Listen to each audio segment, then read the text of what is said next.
여러분들은 크리스마스 하면 무엇을 떠올리십니까? 무엇을 기대하십니까? 크리스마스.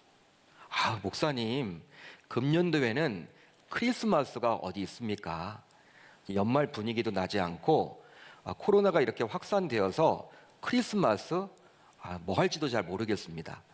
이렇게 저에게 말을 할지도 모르겠지만 그래도 크리스마스. 여러분들은 크리스마스 하면 무엇을 기대하십니까? 사람마다 각자 생각하는 것이 다를 텐데요. 어떤 분들은 크리스마스 하면 선물을 떠올린대요. 선물. 어릴 적에 부모님에게서 받았던 그것을 이렇게 기억해서 그런지는 몰라도 크리스마스 하면 선물이랍니다. 만약에 하나님께서 여러분들에게 나타나서 이번 크리스마스 선물로 무언가를 주신다고 한다면 여러분들은 무엇 받기를 기대하십니까? 하나님이 나타나셔서 한 가지를 이루어 주겠다. 하나님이 주시는 선물이니까 클 거 아닙니까? 우리 사람이 주는 선물이 아니라 뭘 받기를 여러분들이 원하십니까? 대답이 없는 거 보니까 참 우리는 주관식 문제에 약한 것 같아요. 뭘 말을 해야 될지 그런 생각 해보지도 않았기 때문에 참 여러분 어렵죠? 그런 질문을 받게 되면 우리는 주관식에 약한 것 같습니다. 그래서 제가 사지선다형 객관식으로 여러분들에게 묻도록 할게요. 1번, 가족이 거할 아파트. 2번, 명문대학 입학. 3번, 대기업 입사 혹은 공무원 임용. 4번, 성령 충만. 한번 여러분들이 골라보세요. 다른 게 있으신가요? 혹시 여러분들이 이 가운데 한번 이렇게 골라보세요.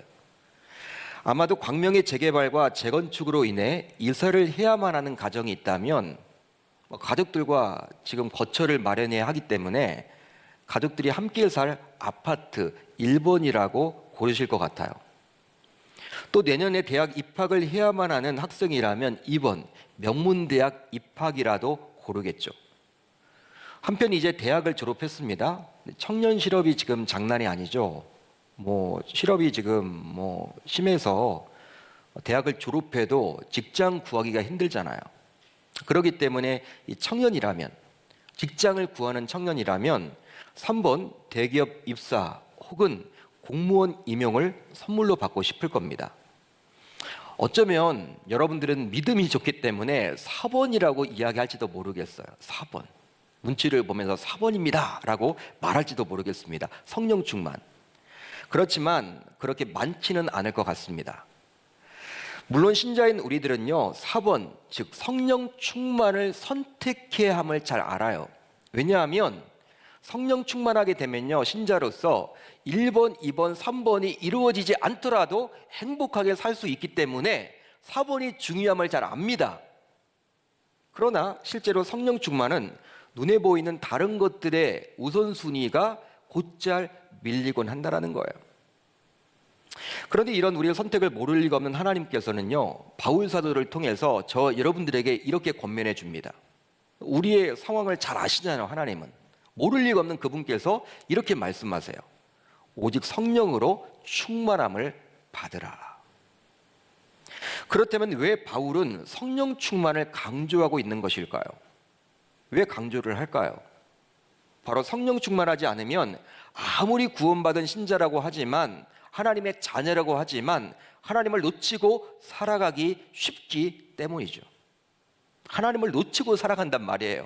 성령 충만하지 않으면.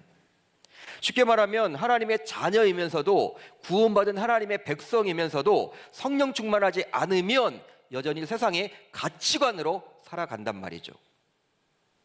실제로 종종 우리는 큰 죄를 저질렀거나 타락했던 사람이 갑작스런 영적인 체험을 한 이후에 교회를 열심히 다니고 여러 사람들 앞에서 간증하는 사람들을 보곤 합니다. 실제 유명인사들 가운데서도 그런 분들이 있어서 교회마다 찾아다니면서 간증 집회를 하곤 하죠. 연예계에도 그런 분들이 있는 것 같고, 심지어 어떤 분은 조폭이었다가 이제 하나님을 믿었다고 이야기하면서 신학까지 공부해서 여러 교회를 다니면서 간증하는 분도 저는 봤어요. 그런데 그렇게 대중 앞에서 간증까지 했던 사람이 다시 이전으로 돌아가서 타락하는 경우도 있어요. 우리는 충격이죠. 야, 이건 뭐였어? 그가 만난 하나님은 가짜였단 말이야? 우리가 놀랍니다. 이런 모습을 보면서 우리들은 실망해요. 그러나 어떤 의미에서 이것은 아주 당연하다고 볼 수가 있습니다. 당연한 거예요. 왜냐하면 일시적인 은혜의 체험이나 놀라운 경험은 성령 충만하지 않으면 지속될 수 없기 때문이죠. 실제로 오늘 본문에 나오는 사울의 모습을 오늘 살펴볼 텐데, 이 사울의 모습을 보면서 신자에게 있어서 성령 충만이 얼마나 중요한지에 대해서 살펴보도록 하겠습니다. 그 부분을 알 수가 있는 거예요. 사울이 이제 성령 충만하게 되거든요. 이런 모습을 보게 되면서 야, 신자에게 있어서 성령 충만은 정말 중요하구나 느낄 수 있게 되는 것이죠. 사울은 우리가 잘 알다시피 하나님으로부터 기름 부음을 받았습니다. 그리고 백성들의 환호 속에서 이스라엘의 초대 왕이 되었어요. 그러나 사울은 왕으로 뽑히기는 했지만 아직까지 어떤 정치적인 제도 자체가 형성되어 있지 않은 상황이었기에 본래 자신의 생업이었던 소를 몰기 위해서 자신의 집으로 돌아갑니다. 그 내용이 바로 다음의 내용이에요. 사울도 기브와 자기 집으로 갈 때, 사울은 스스로 왕이 되고자 한 것이 아니었죠. 처음부터 왕을 기대했던 것이 아니었어요. 그런 꿈조차도 없었습니다. 자신은 아버지의 잃어버린 암나귀들을 찾아서 열심히 다닌 것 뿐이에요. 그러다가 사무엘을 만나게 되었고 그를 통해서 기름 부음을 받고 왕으로 세워진 것 뿐입니다. 이제 사울이 왕으로 세워졌습니다. 왕으로 세워지게 되자 자신을 따르는 용감한 자들도 생겨났어요. 사울도 기브와 자기 집으로 갈 때 마음이 하나님께 감동된 유력한 자들과 함께 갔느니라. 여기에 나와 있는 유력한 자들, 원어를 보게 되면 어떠한 뜻일까요? 바로 용감한 자들이란 뜻입니다. 힘이 강한 자들이란 뜻이에요. 우리나라 성경을 보게 되면 좀 유명인사 같은 느낌을 받게 되는데 그런 의미도 있겠지만 우리가 앞뒤 문맥을 보게 되면 오늘 말씀에 나와 있는 유력한 자들의 뜻은 바로 용감한 자들. 반면에 자신을 따르지 않고 오히려 자신을 조롱하는 불량배들도 있었어요. 사울의 입장에서 보게 되면 바로 다음의 내용이죠. 어떤 불량배는 이르되 이 사람이 어떻게 우리를 구원하겠느냐 하고 멸시하며 예물을 바치지 아니하였으나 그는 잠잠하였더라. 아마도 그 불량배들은 12지파 가운데 가장 우세하였던 유다 지파 혹은 에브라임 지파 출신이었던 것 같아요. 그들이 생각해 보니까 사울이 베냐민 지파잖아요. 근데 12지파 가운데 가장 약한 지파, 인구도 가장 적은 지파, 그 가운데 유력 지파가 아니에요. 그런 곳에서 왕이 나왔으니 야, 우리들을 어떻게 구원할까? 이방 족속이 쳐들어오게 되면 이제 군사를 모집해야 되는데 왕이 유다 지파나 에브라임 지파 그런 큰 지파 출신이라면 사람들이 따르겠지만 그 베냐민 지파 출신 누가 따를까? 그렇다면 우리들을 어떻게 구원할 수 있겠느냐라고 의문이 든 것이고 큰 불만을 가졌던 거예요. 한마디로 그들은요, 포도원을 허무는 여우처럼 이스라엘 공동체의 단합을 방해하는 자들이라 감히 말할 수 있습니다. 그런데요, 이 시점에 우리는 이런 의문을 가져볼 수가 있어요. 이 부분이 중요합니다. 바로 24절을 보면요, 다음과 같이 나와 있기 때문이죠. 모든 백성이 왕의 만세를 외쳐 부르니라. 모든 백성. 예외가 있습니까? 없습니까? 없습니다. 여기에 나와 있는 모든 백성은요, 이 사울이 속했던 베냐민 지파뿐만 아니라 나머지 11지파 사람들도 다 속해 있는 거예요. 그러니까 12지파의 모든 사람들이 사울을 왕으로 세운 것이죠. 환호성을 이렇게 한 거예요. 왕으로 이렇게 세운 거예요. 추대를 한 것이죠. 따라서 그 가운데 일부 불량배들이 사울을 멸시했다고 나와 있기에 사울의 입장에서는 가만히 있어서는 곤란하며 그들에게 이유라도 묻는, 즉 그들에게 어떠한 반응이라도 보여야 할 것 같습니다. 보통 그것이 일반적이라 할 수 있겠죠. 그런데 27절 하반절을 보게 되면 어떻게 사울의 반응이 나와 있습니까? 잠잠했다라고 나와 있어요. 아무 이야기도 하지 않았다라는 거예요. 자신을 멸시하고 자신을 조롱하는 그들에게 대해서 아무 이야기도 하지 않습니다. 우리들 생각으로는요, 이렇게 좀 따져볼 만하지 않습니까? 야, 너희들 나를 왕으로 세울 때는 언제이고 그때 그저 현장에 있었잖아. 그렇게 추디할 때는 언제이고 지금 와서 나를 멸시해? 나를 조롱해? 이거 말이 돼? 이렇게 따져볼 수도 있잖아요. 그리고 사울을 따르는 용감한 자들도 분명히 있었기에 충분히 그럴 만한도 합니다. 그래야만도 하죠. 왜? 이 체신이 있고 권위가 있는데 체면이 다 깎이는 거잖아요. 왕으로 세워졌는데 유력한 자들이 지금 막 따라오고 있는데 거기에 불량배들이 그렇게 이야기를 한다고 하면 사울을 조롱하고 멸시를 하게 된다면 왕으로서 세워질 사울의 입장에서는요, 이 권위가 깎이는 거기 때문에 따져볼 만도 하잖아요. 그런데 사울은 자신의 감정을 쉽게 분출하지 않고 자신을 욕하는 무리들에 대해서 화평하려는 마음을 가지게 되었습니다. 그렇다면 이것은 그냥 사울이 본래 타고난 인품이라고 봐야만 할까요? 사울은 본래 그렇게 성품이 좋았나 보다라고 여겨야만 할까요? 결코 그렇지 않아요.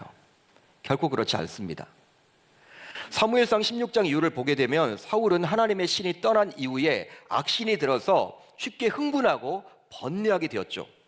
심지어는 쉽게 화를 내며 다혈질적인 모습을 보이기도 합니다. 다윗을 대하는 모습을 한번 보세요. 16장 이후에서 얼마나 화를 잘 냅니까?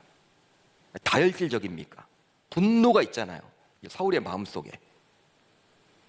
따라서 자신이 모욕당하고 있는 상황 속에서, 멸시당하고 있는 상황 속에서, 조롱당하고 있는 상황 속에서 사울이 자신의 감정을 잘 조절할 수 있었던 것은 사울의 타고난 상품으로 보아서는 곤란하고 하나님께 기름 부음을 받고 새 마음을 받은 성령의 역사로 말미암은 것으로 봐야 할 줄 믿습니다.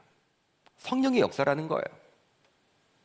실제로 10장 10절 이후를 보게 되면 사무엘을 통해서 사울이 하나님으로부터 기름 부음을 받은 이후에 다음과 같은 놀라운 일을 사울이 경험하게 되죠. 그들이 산에 이를 때 선지자의 무리가 그를 영접하고 하나님의 영이 사울에게 크게 임함으로 그가 그들 중에서 예언을 하니, 기름 부음을 받은 이후에 어떻게 되었어요?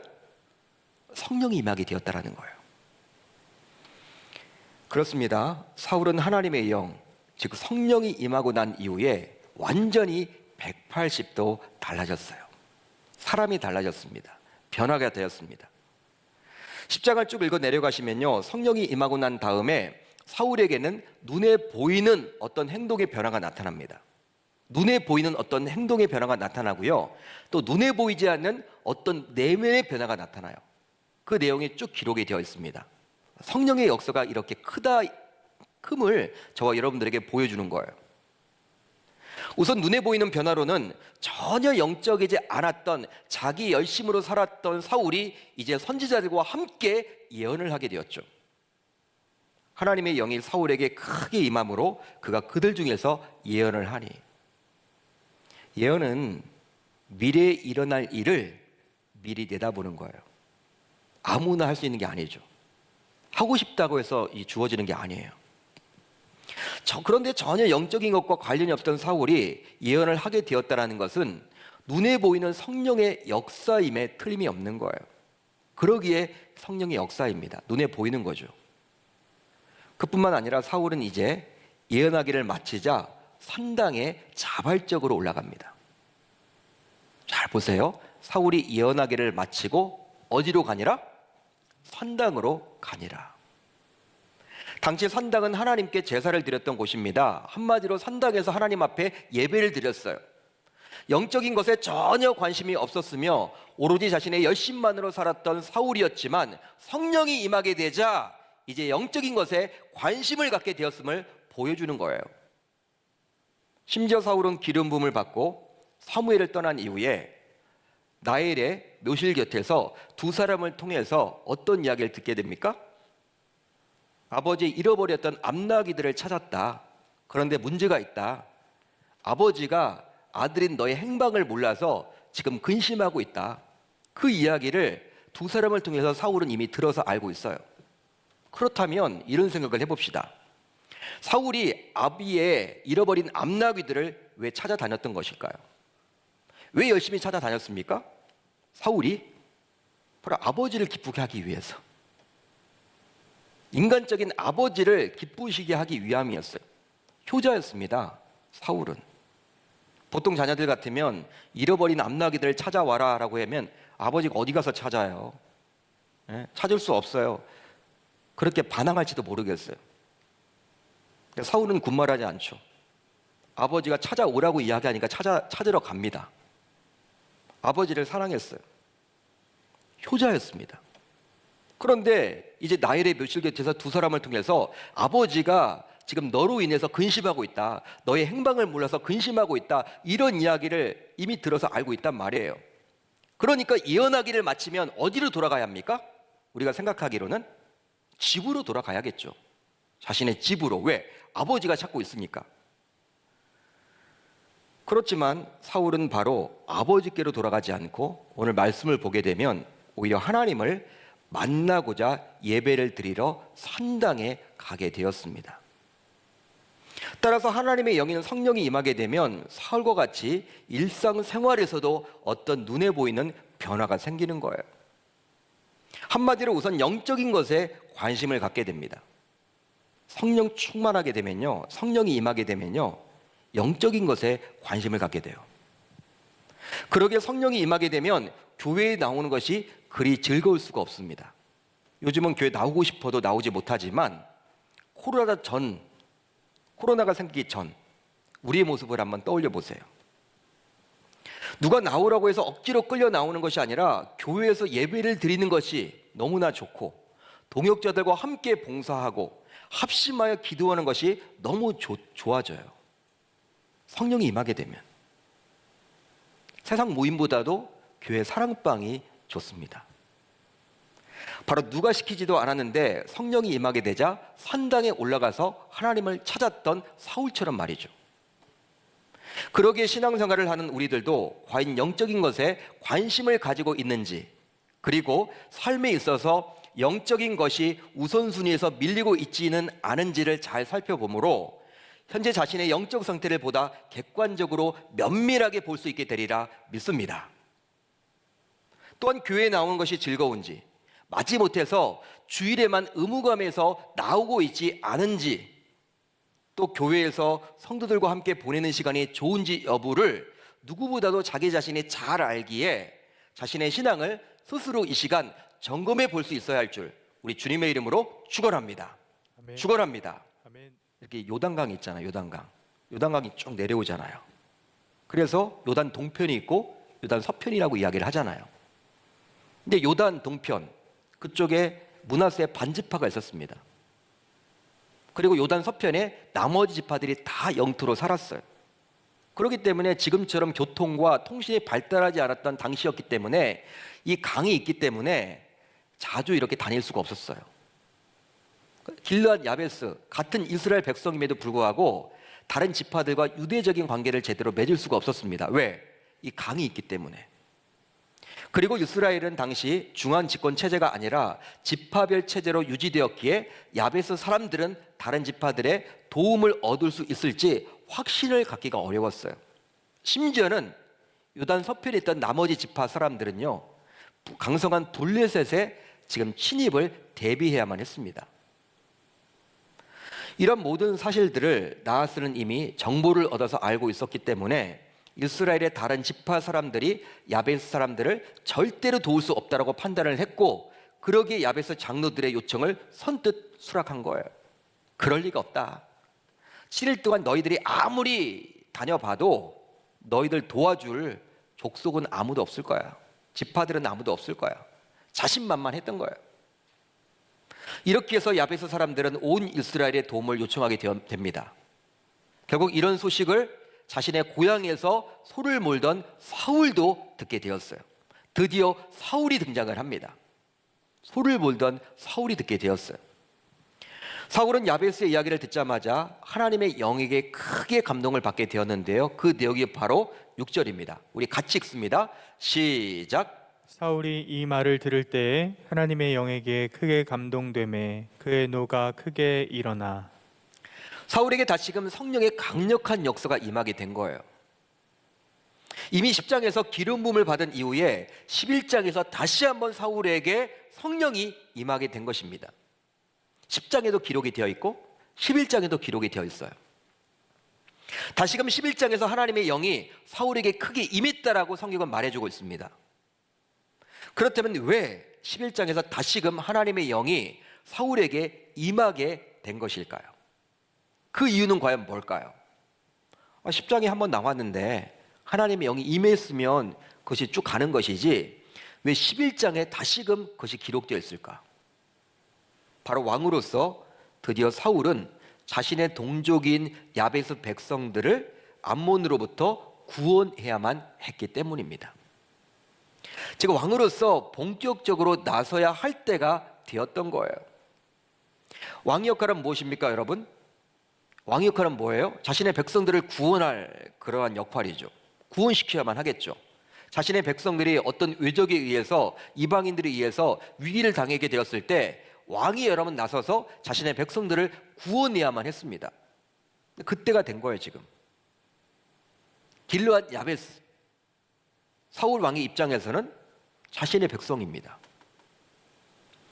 따라서 과거에 성령을 받았다는 것에만 의존해서는 곤란하겠죠. 그래서일까요? 이것을 잘 알고 있었던 하나님께서는 사울에게 다시금 성령의 능력을 부어주신 것이죠.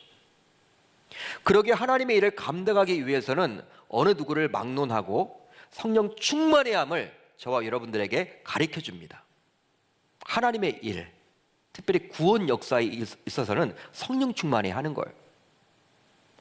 즉 과거에 성령 받았던 기억에만 머물러서는 곤란하고 무엇보다도 현재 성령 충만한 지가 몹시도 중요합니다. 여기에 나와 있는 이 구원이란 거, 이제 우리가 전도라고 지금 이야기를 할 수가 있습니다. 지금의 전도라고 이야기를 할 수가 있겠죠. 이렇게 악의 무리에 빠져 있는, 사탄의 영역에 머물러 있는 그들을 하나님의 백성으로 이렇게 끌고 오려면 그것이 바로 전도 아닙니까? 근데 이 전도를 하기 위해서는 성령 충만이 요구된다는 거예요. 성령의 역사가 있어야 한다는 거예요. 왜? 11장에서 그것을 다시 한번 보여주고 있잖아요. 결론적으로 많은 사람들 앞에 잘 나서지도 못하기에 왕으로 세움받았지만 짐 보따리 사이에 숨었던 사울이지만 성령 충만하게 되자 완전히 다른 사람으로 변하게 되어서 오합지졸에 불과한 이스라엘 백성들을 거느리고 가서 한창 물이 오른 암몬의 군대를 대표하게 되었던 거예요.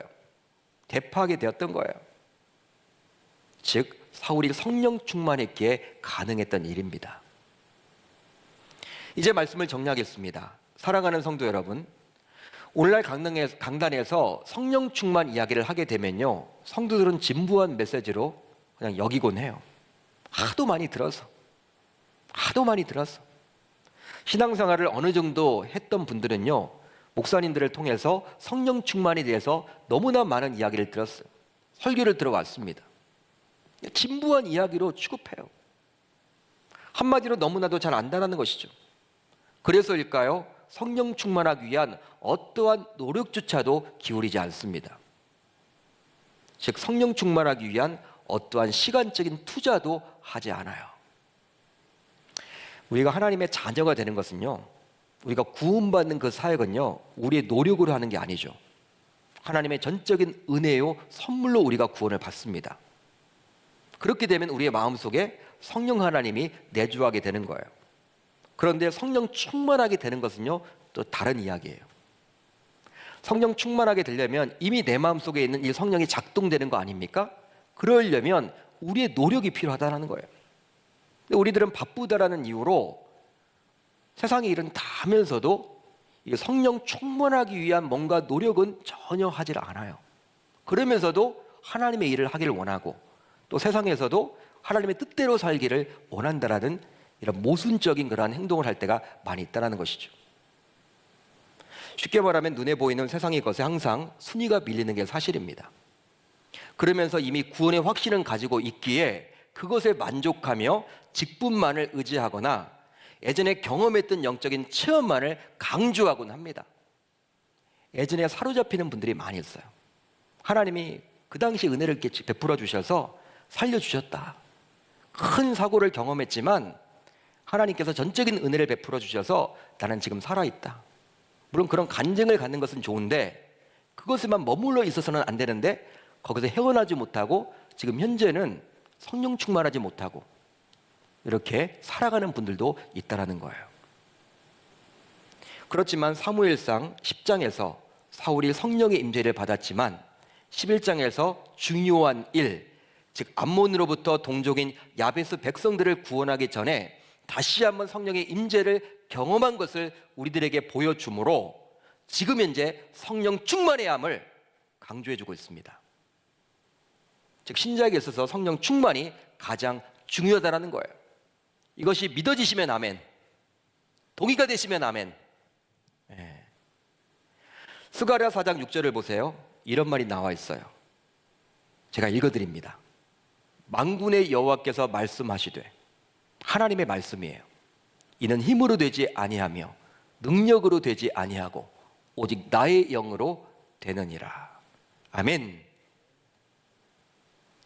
그러기에 오늘 이 예배를 드리는 모든 분들은 이제 과거의 신앙 경력이나 은혜를 받았던 기억 또는 현재 직분만을 의존해서 하나님의 일을 감당하고 삶을 살아가서는 아니 되며 항상 성령을 사모하고 성령을 충만히 받아서 삶에서 승리하고 또 하나님의 일을 잘 감당하는 참 신자들이 모두 되어야 할 줄 우리 주님의 이름으로 축원합니다.